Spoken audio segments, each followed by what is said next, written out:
All right, everybody. Welcome to another episode. My wife's going to kill me, but this time we're doing a movie review. I mean, it's a movie. It's a review. I can't wait to get into this one and see what kind of excuses Travis is going to make. This is going to be... Well, we know how Steve feels about this movie. This is going to be good, and I'm excited. So Jeremy's here, Travis is here, Pete's here. Cody's kind of here. He'll probably be leaving soon because he hates us. But I'm just going to go ahead and get into this shit show. Trav, take her over. Coming into this Thor movie, I was super excited. Me too, because I love gore. This is one of my favorite Thor comics out there. The God Butcher is a great character, easy to be sympathetic with, handled really well. Jason Aaron wrote the book. Dark, brutal. Pete, you ever read The God Butcher? No, but I have read some Thor Max stuff, which was really good. And it's going to be, if it's Jason Aaron, it's going to be in that same vein. Jeremy, did you have any knowledge about the character Gore before this? Not a lick. Okay, just curious. Right away, when they let us know that they're going to be combining the God Butcher story with the mighty Thor story, which is where Jane picks up the hammer, I still was excited. I want her to pick up my hammer. It's one of those little ones you buy like at Santa's secret shop, like the kids buy, but it's a hammer nonetheless. Still your hammer. It's still my hammer. I was a little apprehensive because I'm like, man, you're going to be combining two pretty big stories into one. It worked for DC. You've seen Batman versus Superman. That was epic. Marvel.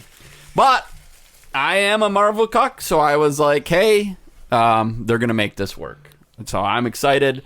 Excited about some of the casting.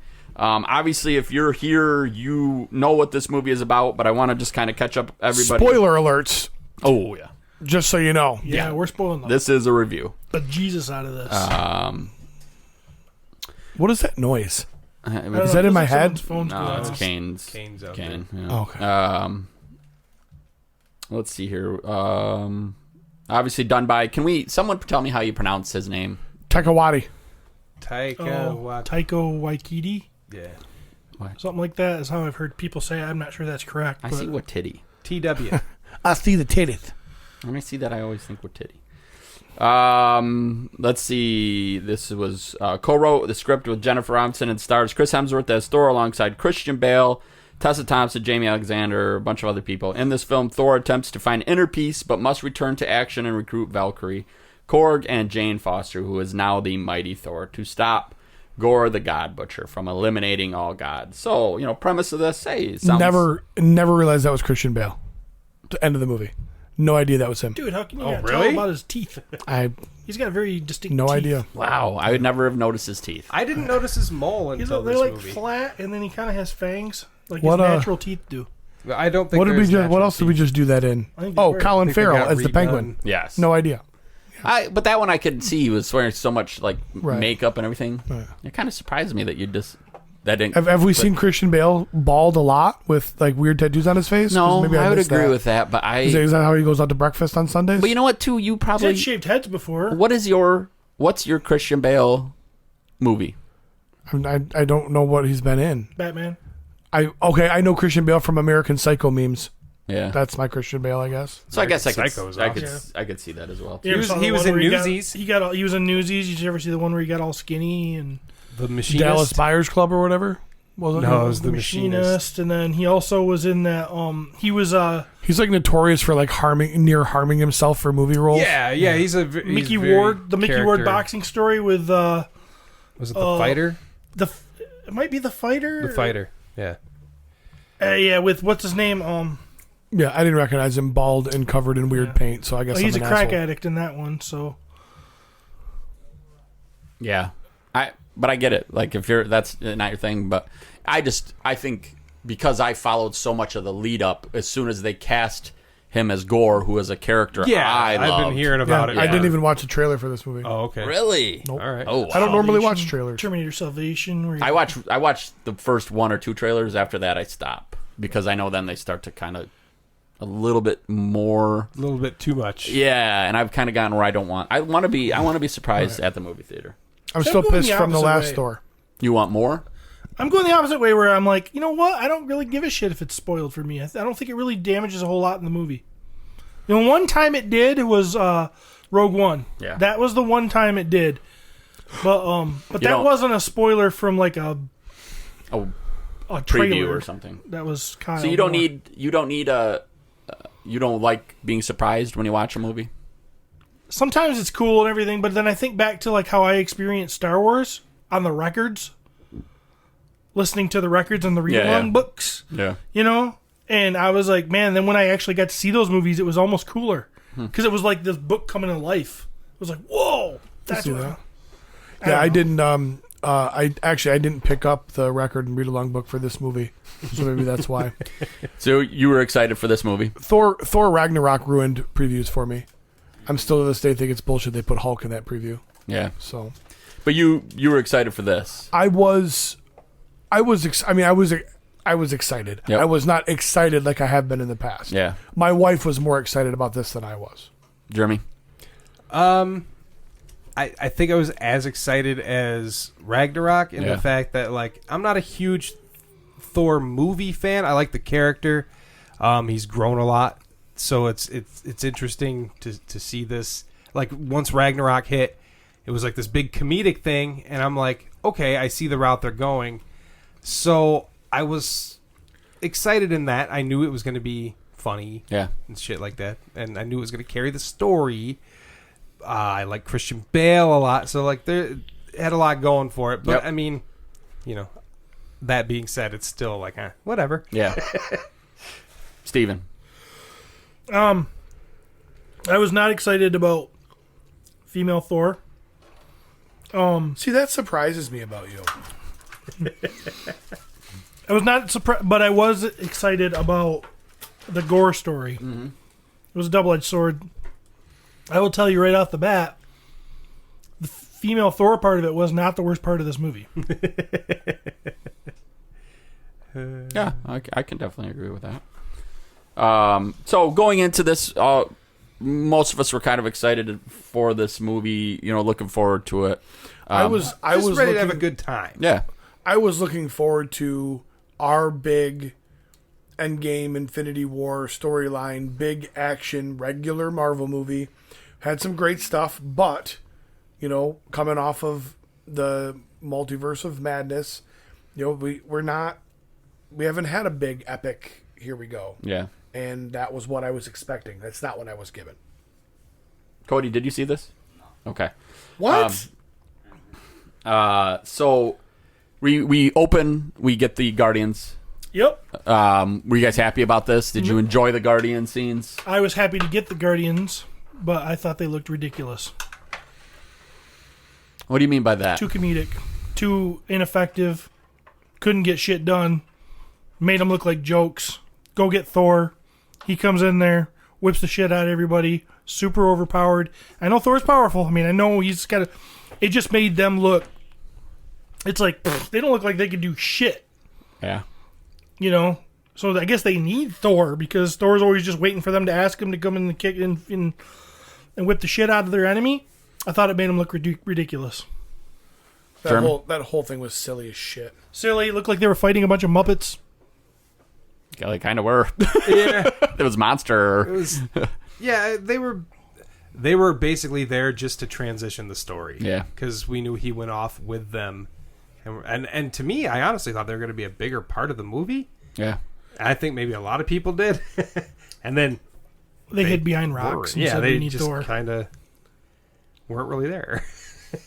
So, you know, as a comic book reader, these are the kind of things that happen often in comics where somebody will be in an issue of a comic, and you're like... Anybody want anything from BK? No, thank you. Things. And I'm like, that person is way overpowered to be in this comic, or it doesn't make. But then they write it so somehow Squirrel Girl defeats Thanos, or something Right. like. So in my mind, like reading comics, I've kind of been used to sometimes having these weird stories, where you're like, okay, it's strange. But I was really kind of disappointed too with the Guardians, and it's an example of. I mean, I love that interaction where Star-Lord's telling him, look at the people you love, and but we got that in the trailer. Well, and I don't mean to jump like through the whole movie, but I mean, and really, this is how the movie is. There's this balance of really funny stuff with like heart, and the thing is, it's almost like they're this far apart. So you get this moment that's like almost too comedic to where it's a little. It's not as funny as it should be because they're trying too hard. Yeah. But then you have this side over here, which is like really heartfelt, and I'd actually like to see a little bit more of that. Yeah. And then we're gonna bookend it with 2 miserable deaths. Hey, by the way, welcome to Thor: Love and Thunder. Big, look at this, we're having fun. That's a dead kid. Okay, cool. I all right, okay. Well, and then we want to bounce back so hard from the dead kid that we go over the top and make it ridiculous and silly, and then we even things out, and then you're like, okay, I'm not sure how to feel about this. I think that's it. The whole theme of the movie just it's almost two extremes. Like they could have toned both down and maybe melded them a little better. Right. To where it felt like almost two people wrote this movie. We went really hard with the dead kids and cancer. We probably should go hard the other way. Well, no, you didn't need to. And I was gonna say, I had fun with both parts. It just felt weird in the same movie. Yeah, that's a weird thing to say. I had fun with the dead kids and cancer. So well, I think the heart. That it's making you. It's feel inspiring things. Did anybody else? Was anybody else disappointed they didn't get more Kat Dennings? And when we did get her, she was like in a hoodie. Yeah, where's my low cut shirt? I thought they kind of were. This is gonna sound awful, but because she's visiting her friend who's getting chemo treatment. But I'm like, dress sexy. Why can't she look a little bit hotter? Why can't you show up? Why doesn't Jane Foster have more people supporting her? She got no family. She's real. She must be a real train wreck of a person. There's some people that's just how their life plays out. She closed everybody off, doing all her research and whatnot. Right. Yeah. What do you mean? Why aren't there more people around her? She doesn't have any family. That's why there aren't more people around her, because she doesn't have any family. Like, you kind of answered your own question. She's only got one friend. Well, 2, who's Dr. Selvig, but she's married to her work. Jeremy's absolutely right. She's obsessed with it. Just that kind of person. No wonder Thor. You Thor can't just left her. Thor's too good for her. You can't just keep sleeping in the lab, right? I mean, like, they made it abundantly clear that she had alienated everybody. Mm-hmm. Yeah. Well, but she was trying to save her own life. I got family members that have alienated me. If they got sick, I'd give them a call and go see them. Not me. Fuck them. Well, you don't have a heart like me. It's true. It's definitely not as big. What, in a briefcase in your closet? What do you guys think about Valkyrie? I love Valkyrie. I don't care. It's interesting how New Asgard has now become like stupid. It's a tourist trap basically, and it's a mockery. Yeah, and here she is. She's just kind of like the face of it, doing like infomercials and shit, and just like advertising, and it's interesting. It's also a storyline ripped right from the comics. Asgard on Earth. Guess what? In the comics, that's not how Asgard was depicted. Asgard is more like Asgard. Yes, and like they're still Asgardians. Yes. And yes.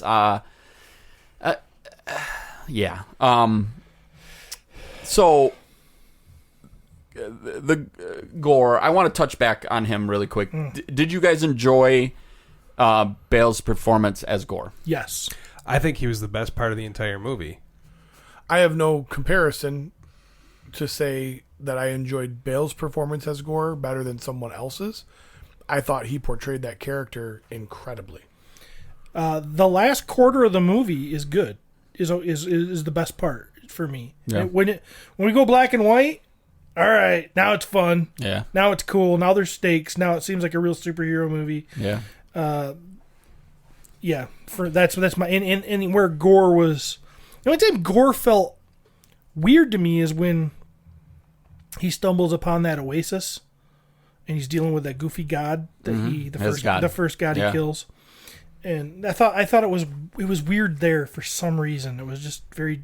But I think that was intentional. Yeah, that was a huge shot at everybody. Of you've spent your entire life. Look at what you've sacrificed for this god. I get it, and he's a fucking joke. Yeah, like that was. I thought that was. I like that whole aspect deep. about all the big gods, kind of. Yeah, Zeus. Yeah, Zeus was a piece of shit, and Thor like worshipped him, and then he goes and he meets him, and he's prancing around. He's got a skirt on. He's fat. He's just a showman. He's just throwing around his thunderbolt, and like, this is what I am. Okay, I will say I did not like that portrayal of Zeus at all. No, although I thought that was funny. I thought Russell did a good job at what they were trying to do. He did. He did a great job. Actual Greek like accent and stuff. I didn't like any of that scene. I thought that whole stupid going there was dumb. And I the felt like lightning bolt was dumb. Even when they carried it around, didn't it look dumb? It looked dumb. It did look dumb. That is a scene. Okay, I'm as a comic book reader.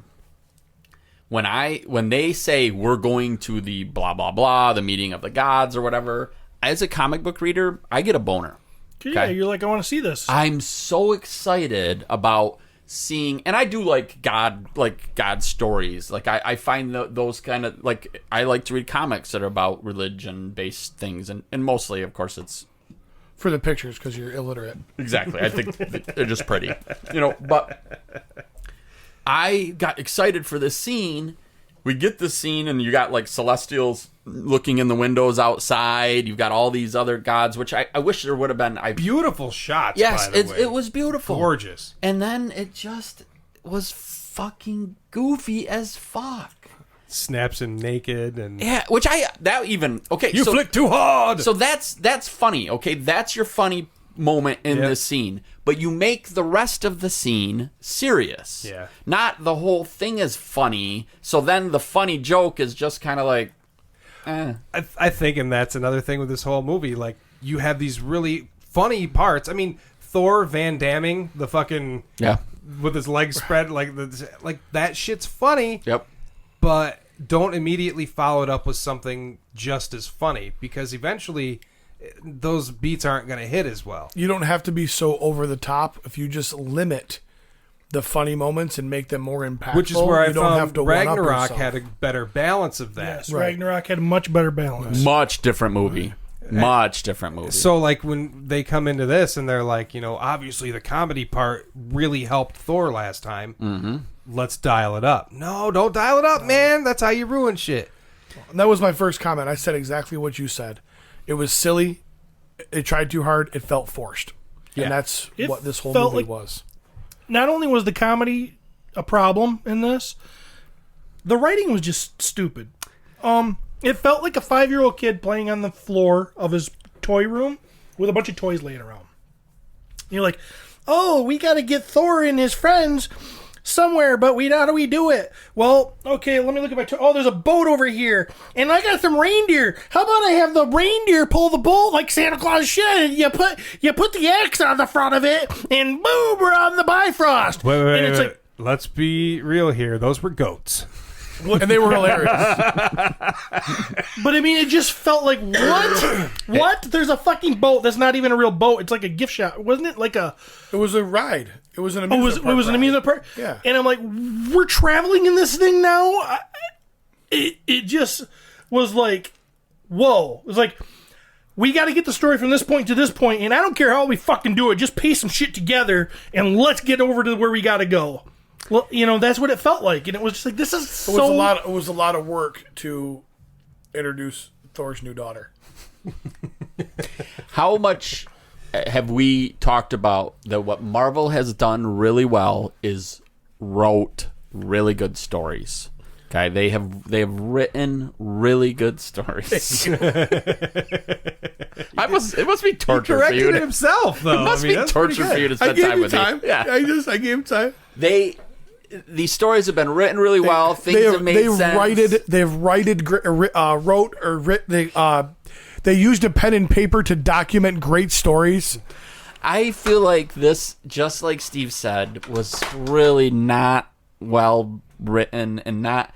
It had so many pieces where I was like, this could have been really good. To me, it felt like it did have a great story in there, and then somebody went in with their like funny marker and like went, let's make this funnier, this funnier, this funnier. You know what we should do? And then just change the whole fucking thing.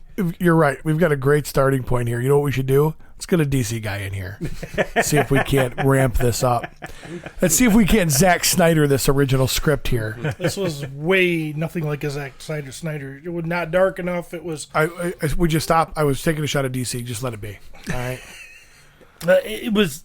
It was worth watching. It has zero rewatchability, which you guys all know. I've said it 100 times. That to me makes a Marvel movie. It has zero rewatchability. I'm sure I probably will see it again eventually, but I'd like to see it again to get over my first initial like shock of it or whatever. Just to kind of, I've had some time to sit with it and watch some reviews and all that, and there are some really good parts in this movie. There's a really good movie just hidden underneath a layer of like silliness. Yeah, there could have been a good movie here. I agree. There is the skeleton of a good movie under all this. I mean, watching bullshit. Thor go from Thor 1 and being like too serious, too cocky about himself, and but now he's just a silly chucklehead. Well, that's because it almost like they took the what if Thor a baby and they extrapolated him a little bit. Well, and I'm like, yeah. I could see his natural growth kind of going that way. Maybe he found his Zen moment and like this is him now, and so I guess I can see it. But the entire tone of the movie doesn't necessarily have to. I felt like he went backwards in this movie. He did. They did kind of make him. He's just kind of dumb. He's just dumb. Yeah. He's having a relationship with his hammer. I was jealous of Mjolnir. I did laugh. Travis said it best. I did laugh. I did laugh too. I laughed at stuff. There was funny stuff. There was stuff that I laughed at that even though I laughed at it, I went, yeah, that was dumb. Right. Well, the Van Damme thing again, like when his legs are spread holding those fucking two, and he's just. I fucking cried. I'm like laughing really hard, but in my head I'm going, that is so stupid. Travis said it best too. Kids ruin movies. The fucking kids and him giving them all the power of Thor for a limited amount of time. That was super fun. It was cool fun, though, yeah. It was a cool scene, but I felt like it was literally like a toy placement right in the middle of this thing where, hey, kids, go buy fucking Mjolnir. We're going to put it back for sale again. Not Mjolnir, I'm sorry. Stormbreaker. It's going to be back for sale. You can get it at GameStop. This is now you can act out this scene. It was cool how it was done. It was weaponized neat. stuffed animals. Dude, I know, right? Man. The bunny and like shooting. That was fucking awesome. It was fun for a cartoon. That's the problem I had. It's not fun for a Marvel movie. We're fighting Gore, the God Butcher. And this is kind of what you're going to throw into this. The God Butcher is such a dark, serious fucking thing, for one. And we're also in the same universe where we had fucking Captain America 2. Which, is it's like, wait, it's just... it's a different direction. This was a cartoon. This was a parody of a Thor movie is what this was. It felt like, to me. Out of 4 Thor movies, really only one of them was awesome. This is my least favorite. I would was this your least favorite out of all? Least favorite. All right. A Dark World. I don't remember enough of that movie. I went back and rewatched it because I shit on it, and it's not as bad as I remember. It's not horrible. It's as bad as. But it's one of those things where it's like, okay, well, you're comparative, Well, hey, yeah, the new Corvettes are really cool. Yeah. But if you line them up with Lamborghinis and Ferraris, it's going to be the slowest vehicle out there. Yeah. What did Pete? What did you like? There was a lot to like. I do enjoy kind of the silliness aspect of it because Thor is that kind of cocky, arrogant, and a little bit naive. And if you grew up your entire life and nobody could defeat you, you would be that way. And if you had an entire planet to where daddy fixed your mistakes and whatnot, I get it. All in all, I was a little disappointed in the Jane portions, I loved the idea of her making the sacrifice to her own health to wield the hammer, which I knew that from the comic. I felt like I almost feel like we should have gotten a Mighty Thor storyline where she does this, and then then we go into the God Butcher storyline. I almost feel like this should have been 2 movies. Well, okay, you know what I mean? You could have given us the fun. Hey, we introduce us. Okay, transition us from the Guardians aspect. Now we've got New Asgard. Now we have this villain, whatever this villain might be, and we do this, and it's fun, and it's kind of upbeat, and it's a little bit silly. And Jane has this. The underlying issue is Jane's cancer, and we're good. And that comes to an end. Then we move into the next movie, and then we fight. Now it's gore. And then that movie is that transition, and then maybe we lose Jane at the end of that. They did a lot for Jane only to fucking kill her off. But she's coming back. Yeah, I mean, she went to Valhalla. And there's that. And they said Thor will return, and when I think they say that, I think they mean her. But they also gave us a little snippet of Zeus. You're like, okay, well, what are they going to do with that? I just, like I said, with Roy Kent? You kind of feel like it was... Hercules. And I could give 2 fucking shits about that character. The only reason I'm excited about it is that it's Roy Kent from Ted Lasso. Oh. He's my favorite character on Ted Lasso. That's that what actor. people. So he hates women and he's an absolute piece of shit? No, he's gotta see it. I can't even. 2 minutes left of storage on the car. Okay. I can't wrap it up in 2 minutes. We're recording this anyway, so. Yeah. So yeah. Anyways, yeah. I don't. They didn't. There was too much to do either side of the story real justice. They didn't need to be in the same story. She wasn't part of the God Butcher story originally in the comics. Exactly. She has nothing to do with that story. Yep. They crammed these 2 stories together. Yep.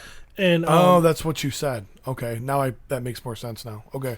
And I didn't interpret what you said about that earlier. Yeah, she has her own story of the cancer and everything else going on, which actually is not a bad story. I hate to say it, but it's not horrible. I think the idea that the more she uses the hammer, the more it affects her from being able to fight. I the did cancer. like her hammer, like when it could shoot out in all the different directions. It was all broken and shit. I thought that was cool. It was kind of neat. I had someone ask me, how did the hammer get reformed? I'm like, it just did. It just does its thing. Yeah.